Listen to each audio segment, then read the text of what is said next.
everyone.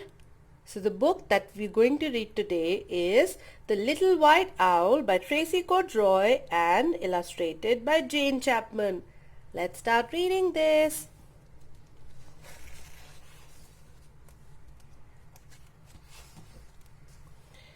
Once there was a little white owl who lived by himself in the snow.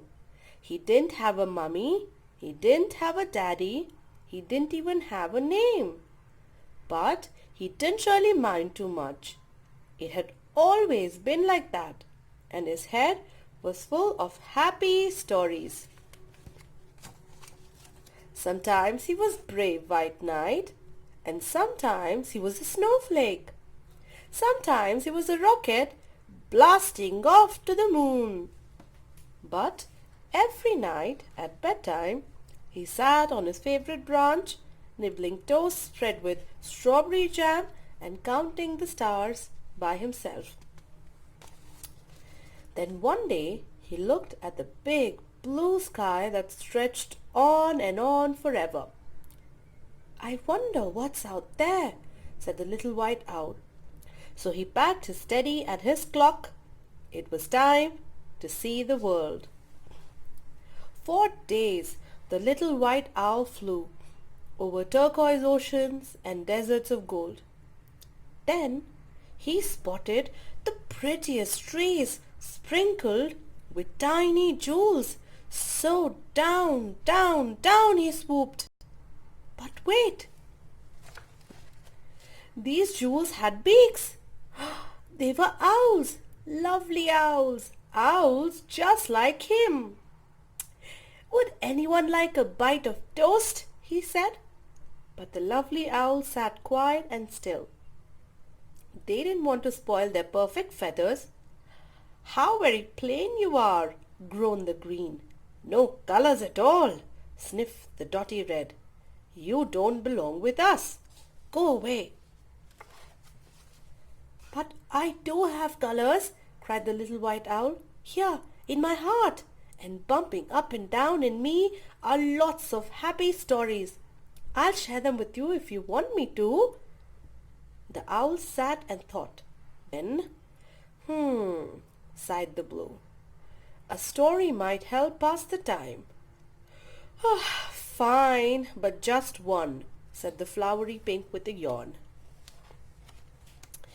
So the little white owl swung on a branch with his little teddy, and he munched his toast and shared a happy story. "Ah!" breathed the blue owl dreamily when the little white owl had finished. The other owls all glared at her. "Oops, sorry," she blushed. "But couldn't we have just one more?" So the little white owl closed his eyes and magical stories came pouring from his heart.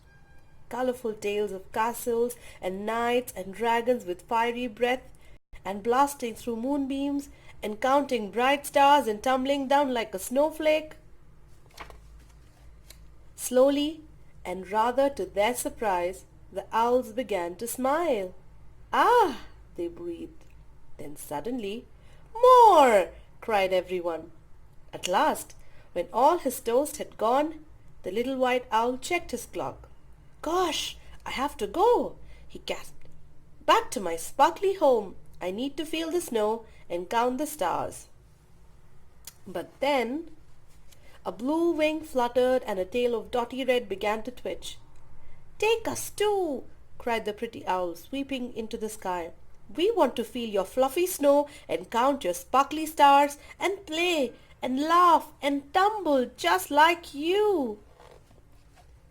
So the little white owl led them home, where they tumbled and twirled on the ice like splashes of rainbow. They speckled the snow, their colors brighter than ever. Later, they huddled together and sipped warm cocoa. "Tomorrow, when we fly home," said the blue, "the white clouds will remind us of you.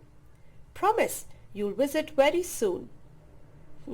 "I promise," smiled the little white owl, "and you can tell me all your stories." Then he snuggled up on his favorite branch and was soon dreaming happy dreams as a huge silver moon lit the deep dark sky that stretched on and on forever. The end. The Little White Owl by Tracy Cordroy and illustrated by Jane Chapman. I hope you like this story.